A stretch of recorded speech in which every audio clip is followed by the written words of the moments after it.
When you think of Apple, I mean, really think about it. One name just pops into your head, right?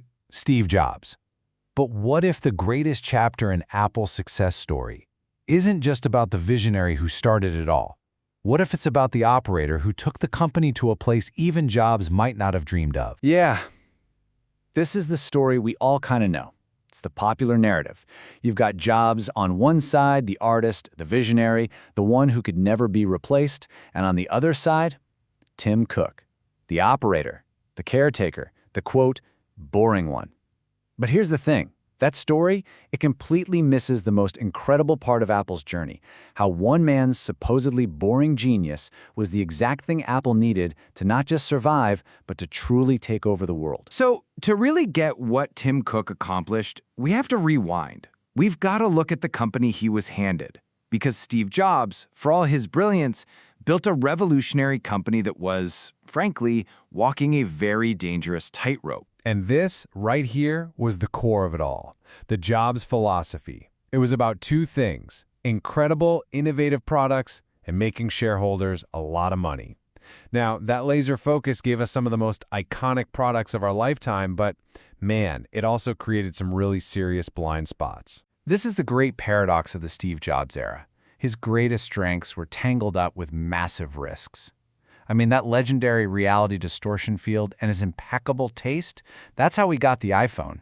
But that same authoritarian style, it fueled his brutal, hostile internal competition. It created a culture that didn't really care about social responsibility and often treated partners and even users with a kind of arrogance. Not admitting to mistakes wasn't a bug. It was a feature of the system. So what was it like on the inside? Well, it was a pressure cooker. Sources from that time describe it as a pretty traditional, old-school structure, one that wasn't exactly welcoming to diversity and kind of brushed off concerns about the environment or labor practices. The products were looking to the future, for sure, but the company culture, it was kind of stuck in the past. And in a world that was changing fast, that just wasn't sustainable. And that's the stage.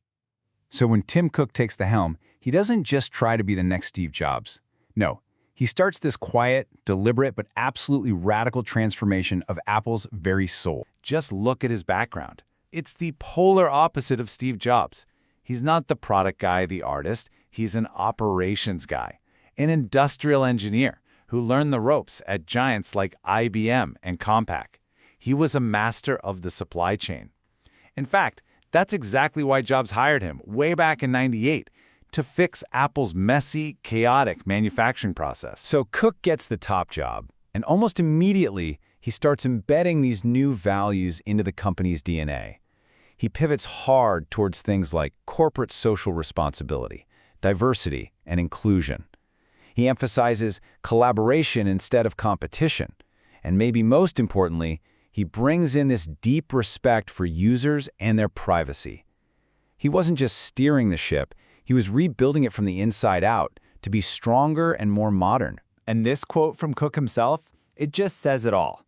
He had this fundamentally different belief.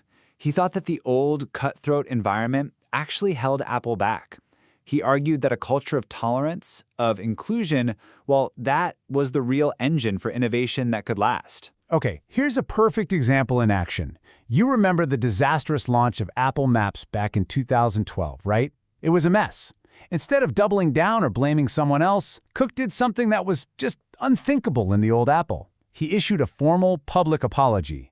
He put user trust ahead of corporate pride, and in that one move, he sent a message to the entire world: this is a new Apple. But look, Cook's big change wasn't just about culture and making people feel good. His supposedly boring skill, his expertise in operations, was actually his unique kind of genius. It was the superpower that was about to fuel some truly mind-blowing growth. Supply chain management. I know, it sounds super technical and maybe a little dry. But think about it like this. It's the art of getting all the tiny pieces for millions of iPhones from all over the world to the right factory at the exact right time to build the exact right number of phones. For a company at Apple's scale, getting this right isn't just a detail, it is everything. And this was his playbook. This was Cook's masterpiece. He didn't just focus on the products, he perfected the system that built and delivered them. He obsessed over every detail, improving forecasts, redesigning workflows, using technology to squeeze out every drop of efficiency. He turned Apple's supply chain from a potential weakness into its single greatest competitive advantage. It became a well-oiled machine that could operate on a scale nobody had ever seen before. And then came the moment of truth, the ultimate test for Tim Cook's new Apple. After the tragic terrorist attack in San Bernardino, the FBI went to Apple with a huge demand: create a special piece of software, a backdoor, to unlock one of the attacker's iPhones. This set up an epic showdown between national security and Cook's new core value of user privacy. And Cook's response was crystal clear and unwavering. He publicly refused the FBI. He wrote this open letter explaining that creating a tool like that, even for a single case, would be like creating a master key. And if that master key ever fell into the wrong hands, it would threaten the privacy of every single user.